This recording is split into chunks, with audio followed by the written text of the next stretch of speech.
Bună ziua și bine m-am găsit!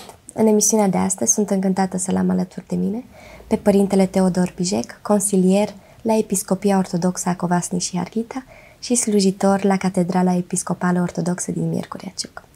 Bine ați venit și sunt foarte încântată că mi-ați acceptat invitația. Și eu mă bucur că ne-am întâlnit acest cadru frumos, acum în pregătirea cele mai frumoase sărbători creștine și cum nimic nu este întâmplător, socotesc că Dumnezeu a voit lucrul acesta să ne întâlnim. Cum l-ați găsit pe Dumnezeu? O întrebare grea și frumoasă cât viața însăși. Pe Dumnezeu l-am găsit din învățătura despre biserică și despre viață pe care mi-au dat-o părinții mei. L-am găsit mai apoi pe calea bisericii și l-am găsit în lăuntrul meu. Mi-aduc aminte, legat de lucrul acesta, de un citat care aparține fericitului Augustin, o personalitate bisericească marcantă pentru istoria și viața bisericii, care într-o carte numită Confesiuni mărturisește și spune: Te-am căutat, Doamne, în afara mea, în plăcerile vieții și în bogății, dar nu te-am găsit. Mai târziu mi-am dat seama că Tu erai în mine și găsindu-te mi-am aflat liniștea, de aceea nu vreau să te mai pierd niciodată. Prin urmare l-am găsit și în mine, dar pe calea aceasta a bisericii, a credinței și a trăirii în biserică. Pentru că biserica este asemenea unui munte care îți dă niște trăiri deosebite, atâta vreme cât urci și mai ales în vârf, în pisc. Ne apropiem de o sărbătoare foarte mare pentru noi creștini, Învierea Domnului. Ce ne puteți spune despre trăirea personală în aceste zile? Trăirea personală o am într-o dublă calitate, aș putea să o spun, aceea de creștin ortodox, pe de altă parte de preot, slujitor la Sfântul Altar.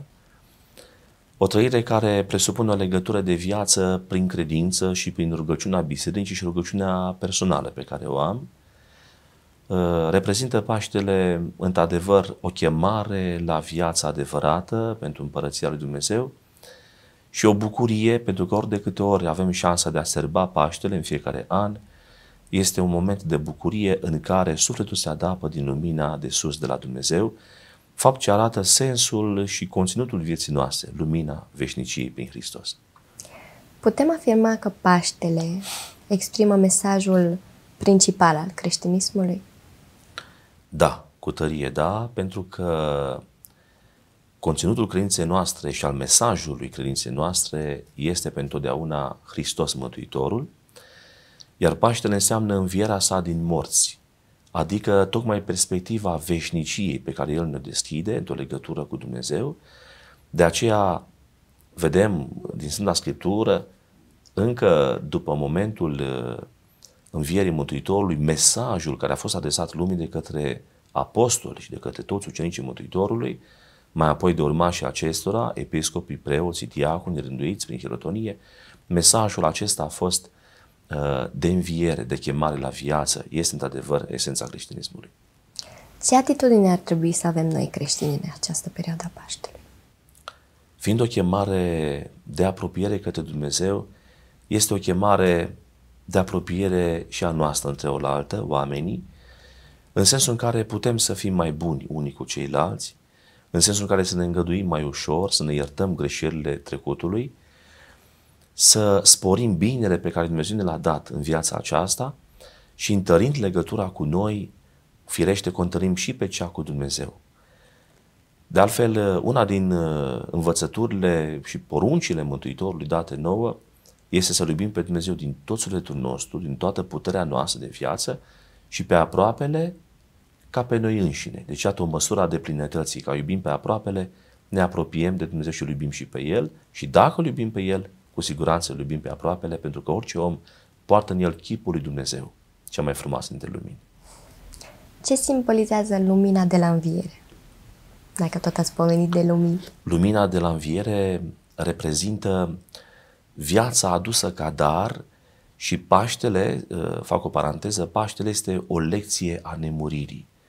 Viața în sine este văzută ca lumină și putem afirma fără să greșim că lumina pe care o primim de la preot, de la slujitor, în mână de la Sfântul Altar este lumina aceea care semnifică adevărata lumină a vieții, lumina bunătății, lumina nemuririi, care este în adâncul nostru dată nou de Dumnezeu, cu o singură condiție, să avem părtășia aceasta cu El, prin tainele bisericii, în mod special, prin Sfânta Spovedanie, unde ne întâlnim cu iubirea Lui care iartă păcatele noastre, și mai ales în taina Sfintei Împărtășanii, care înseamnă darul de revărsare a vieții Lui peste viața noastră.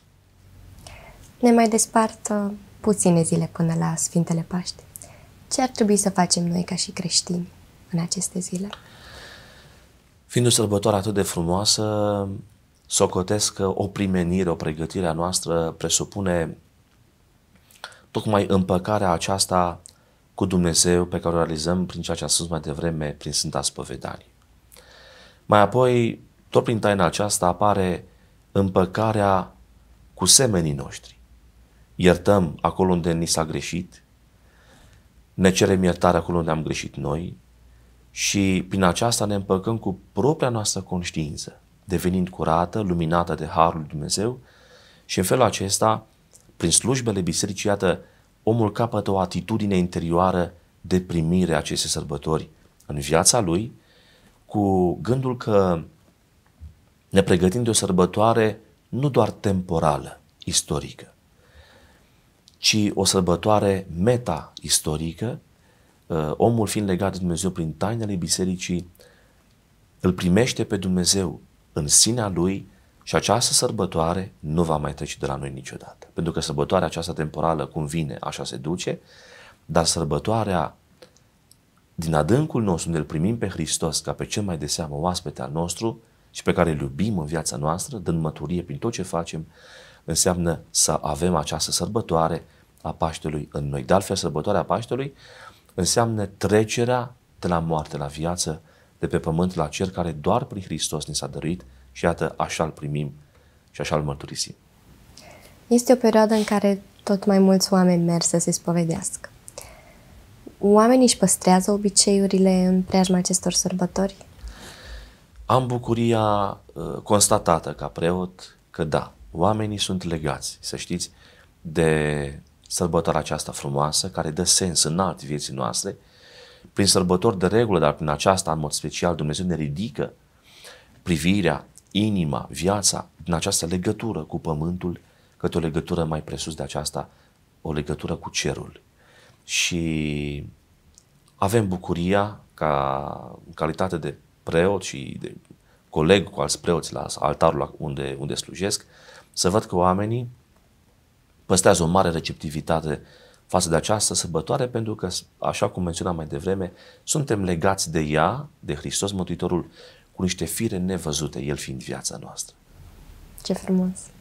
Cât de grea a fost această perioadă pentru biserică, dar și pentru credincioși?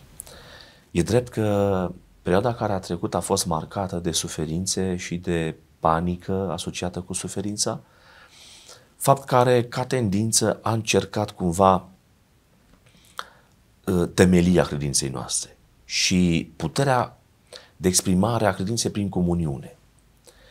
Au fost momente mai grele, dar care, asumate așa cum a fost, ca o perioadă grea, ne-a întărit. Orice lucru greu, depășit, ne întărește. De aceea, perioada trecută, nefastă, așa cum am cunoscut-o, totuși a avut o menire de a ne întări. Am constatat pe alocuri și anumite scadențe, pentru că acolo unde nu a fost fundamentată o legătură prea puternică cu biserica, cumva simțământul acesta, sentimentul acesta de apartenență la biserică, în cazul unora s-a mai diluat. Dar acum constatăm o revenire, o ușoară revigorare pentru a reveni la ceea ce aveam și spre a fi conștienți mai mult decât până atunci că trebuie să fim cu Dumnezeu, El fiind bucuria și șansa vieții noastre, cu liniște, cu tărie interioară, cu puterea de a trece peste frământările lumii și ale veacului acestea în care trăim. Ar trebui să-i luăm pe copii la biserică la o vârstă când ei nu prea înțeleg ce este de fapt? E foarte bună întrebarea și mă bucur că mi-ați adresat această întrebare. Personal, socotesc că este foarte bine ca ei, copiii, să fie aduși, pentru că e vorba de o educație. Educația se face pentru o temelie solidă încă de când oamenii sunt mici, adică sunt copii și tineri. O astfel de educație religioasă le va da un punct de reper în viață foarte important și le va dărui această conștiință că la problemele ivite în viață, chiar dacă ei sunt tineri sau vor fi oameni adulți sau vor fi netate, un punct de sprijin vor găsi în credință. Iar pentru aceasta, sămânța trebuie pusă, ca orice sămânță, trebuie pusă la timpul ei, adică primăvara. Primăvara vieții noastre este copilăria. De aceea, de mici trebuie aduși și, bineînțeles, pe lângă faptul că îi aducem la biserică unde trăiesc într-o ambianță a harului și a rugăciunii, trebuie ca familia și după caz preotul care este apropiat de familie să le explice, să le facă această cateheză, această inițiere potrivit cu măsura lor de înțelegere, dar să știe că este o tindă a raiului biserica și locul care ne deschide nouă perspectiva aceasta a unei vieți veșnice cu Dumnezeu. Care este opinia dumneavoastră, dacă tot se întâmplă atâtea lucruri în lumea asta, despre situația refugiaților din Ucraina, care fug din calea războiului? Este într-adevăr o problematică destul de tăioasă. Noi cunoaștem până acum câteva din elementele problemei, nu toate, bineînțeles, dar ceea ce constatăm, aceasta doare cel mai tare, sunt oameni care fug din calea războiului, adică din calea morții. Și din calea morții fug, iată, familii, mame cu copii, și asta este dureros. Știm că o parte din ei au venit și la noi în țară. Aici au găsit alinare pentru că la noi oamenii au dat dovadă de un creștinism trăit cu adevărat și au avut această aplecare, această înțelegere pentru greutățile acestea care, iată, a destrămat vieți de familie și faptul că i-am primit cu atâta dragoste arată sufletul bun al oamenilor din părțile acestea ale noastre. E o situație regretabilă ceea ce se întâmplă acolo. Noi, ca preoți și credincioșii de la biserică, înălțăm mereu și la Sfânta Biserică și acasă rugăciuni pentru încetarea acestui război care nu poate să aducă nimic bun decât doar lacrimi și suferință. Este implicată Biserica Română în campaniile umanitare? Da, biserica este receptivă la orice fel de nevoie a oamenilor, cu atât mai mult la aceste nevoi născute din durere, din lipsuri. Patriarhia Română, prin unitățile ei din teritoriu, biserici și mănăstiri, parohii și mănăstiri, a derulat încă de la început campanii de strângere de fonduri și campanii de strângere de alimente neperisabile și haine, care au fost dirijate pentru a fi și a veni ca o mângâiere în sprijinul refugiaților. Da, biserica este prinsă în acest tip de acțiuni, receptivă la suferință și cu gândul de a aduce alinare acolo unde este durere. Cum vedeți situația creștinilor? Merg tot mai rar la biserică sau? În părțile de unde vin eu, de la Mie Curaciuc, am constatat cu bucurie că se află într-o constantă. Asta denotă credința lor puternică în Dumnezeu, denotă faptul că și preoții au fost la Sfântul Altar lângă oameni, făcându-și datoria, și arată că e vorba de o comunitate vie, unde și preoții și credincioșii sunt într-o legătură de viață care n-a slăbit, iată, din cauza vremurilor prin care am trăit și prin care am fost încercat, să spun așa, la nivelul credinței. Probabil că la nivel mai mare, la nivel de țară, se constată o ușoară scădere a numărului credincioși, dar am fost plăcut surprinși să vedem că la marile sărbători și la evenimentele acestea festive pe care le pune la îndemână biserica, ei se strâng în jurul bisericii pentru că au această conștiință de apartenență și că fac parte din trupul viu al lui Hristos care este biserica. Ce le doriți creștinilor cu ocazia Sfintelor Sărbători de Paști? Le doresc să aibă multă liniște, pentru că lumea, așa cum este ea astăzi, organizată, ne fură liniștea care este un dar de mare preț. Le doresc să aibă sănătate, sănătatea fiind și ea tot un dar de la Dumnezeu și un dar prin care ne putem organiza viața așa cum simțim. Le doresc să aibă multă bucurie, bucuria fiind un indicativ al unui om sănătos sufletește. Le doresc ca această bucurie să o împărtășească împreună cu cei dragi din familie, cu cercurile mai largi de prieteni, să se caute unii pe alții și să nu se închidă cărările de la oameni, pentru că e foarte important să luăm aminte la inima care trebuie să fie deschisă către aproapele. Și această deschidere a inimii se materializează în legătura vie, palpabilă cu ai noștri, cu toți cei dragi. Cu toți ar trebui să facem aceasta, dar începem cu cei care ne sunt aproape, adică cei dragi ai noștri. Paștele este pregătit de Săptămâna Mare. Ne puteți vorbi puțin despre această perioadă, această pregătire? Da, într-adevăr, este un timp deosebit de important, timpul de petrecerea Săptămânii Mari, a Săptămânii Pătimirilor Mântuitorului Iisus Hristos, așa cum îl numim, zile care ne readuc aminte de ceea ce a făcut Mântuitorul pentru a ne mântui. Parcurgem în acest timp ultimele zile din viața Mântuitorului. Cu precădere, în săptămâna aceasta, Sfânta noastră Biserică ne pune la îndemână slujba deniilor. Denii însemnând utrenia, slujba care de regulă se face dimineața, dar se anticipează făcându-se seara, ca o expresie a faptului că însuși timpul aleargă deja către înviere.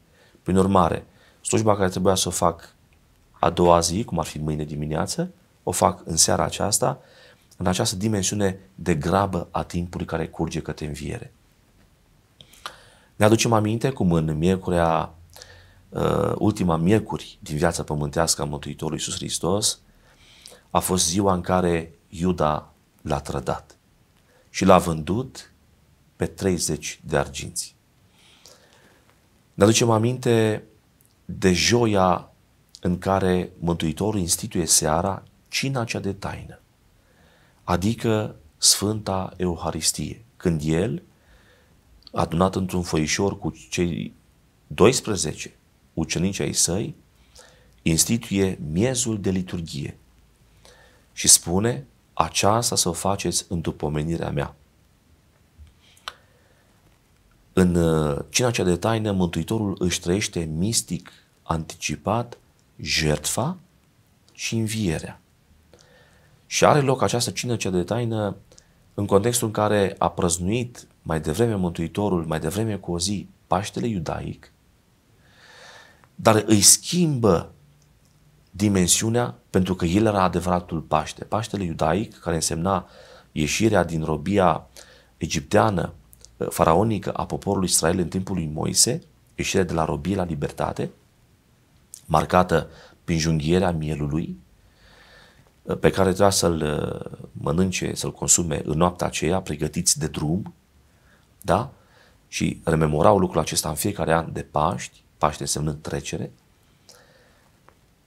Iată, Mântuitorul este adevăratul Paște și El care a spus că nu a venit să strice legea, ci să o împlinească, împlinește în El această taină. Deci El trăiește adevăratul Paște și în El avem trecerea din moarte la viață. El își trăiește anticipat taina aceasta a jertfei pe Golgota și a învierii. Mântuitorul apoi este prins și ziua de vineri, de joi spre vineri noaptea, este judecat. Sunt două înfățișări la arhierei Ana și Caiafa, unde au căutat mărturie mincinoasă pentru a-l putea acuza de blasfemie ca să-l poată omorî. Era o vină pusă nejustificată asupra lui și au căutat să aducă mărturie mincinoasă pentru a-l omorî. Nu a avut dreptul, după legile iudaice, să se apere. Judecata nu trebuia să aibă loc noaptea, ci ziua, între jertfa de dimineață și cea de seară de la templu. Trebuia să aibă de asemenea loc în spațiul afectat templului, nu în casa lui Caiafa, arhiereul. se pronunță sentința și pentru că nu aveau puterea de a le executa, apelează la puterea romană, care era reprezentată de Pilat. Procuratorul numit de împăratul Tiberiu de la Roma și care îl ia la cercetare, cum a spune noi astăzi pe Mântuitorul, nu află în el nicio vină, dar este șantajat de arhiereii Ana și Caiafa și de cei care le slujeau, care cereau răstignirea lui pe motiv că Mântuitorul răzvrătește poporul împotriva stăpânirii romane, învață poporul să nu plătească dajde, adică darea, tributul către romani, și cei mai grav s-au numit pe sine rege al iudeilor, care însemna surparea autorității romane. Lucru care era taxat, pedepsit cu moartea. Deci iată cum au declinat un proces religios într-un proces civil în care i-a acuzat Mântuitorul că se proclamă rege al iudeilor, tocmai ca să intre în conflict cu împăratul de la Roma și în mod legitim să fie executat. Pe acest fond se produce răstignirea Mântuitorului în ziua de vineri la amiază. Știm că după cum erau împărțite orele la evrei, Mântuitorul în ziua de vineri a murit pe cruce în jurul orei 3 după masă. De acolo este luat, coborât de pe cruce și dus într-un mormânt săpat în stâncă al lui Iosif din Arimatea. Este prăvălită piatra la ușa mormântului și așa se așterne liniștea peste pământul acesta cu Mântuitorul mort pe cruce pentru a ne răscumpăra pe noi din moarte, din iad, din păcat. Iar în zorii dimineții, duminică dimineața, în prima zi a săptămânii, avem bucuria dată în mărturie de Sfintele Evangheliei, cu femeile mironosițe s-au dus dis de dimineață să ungă trupul lui Hristos cu aromate, cu miruri, și spre bucuria lor au găsit mormântul gol, Mântuitorul li s-a arătat, înviat, și iată această mărturie a fost continuată apoi cu arătarea către ucenici în mai multe rânduri. Avem episodul cu Toma, când intră Mântuitorul în casă și le arată rănile și urmele cuielor din palmele sale, rana din coastă. La prima întâlnire Toma nu a fost de față, de aceea a spus: dacă nu vei vedea, nu vei crede. După o săptămână Mântuitorul se arată din nou, intră prin ușile încuiate la ei, îi încredințează de realitatea învierii și atunci exclamă acest cuvânt rămas ca mărturie a însăși bisericii: Domnul meu și Dumnezeul meu. Și spune Mântuitorul: Toma, pentru că m-ai văzut, ai crezut, dar fericiți sunt cei ce n-au văzut și au crezut. Și iată, printr-o extensie, aceștia suntem noi. Cei ce nu l-am văzut fizic pe Hristos, dar credem în El, în învierea Lui, pe temeiul mărturiei ucenicilor Domnului. Și încă o chestiune foarte importantă din ziua învierii, cum în seara acelea zile Mântuitorul merge către o cetate aflată nu departe de Ierusalim, în Emaus.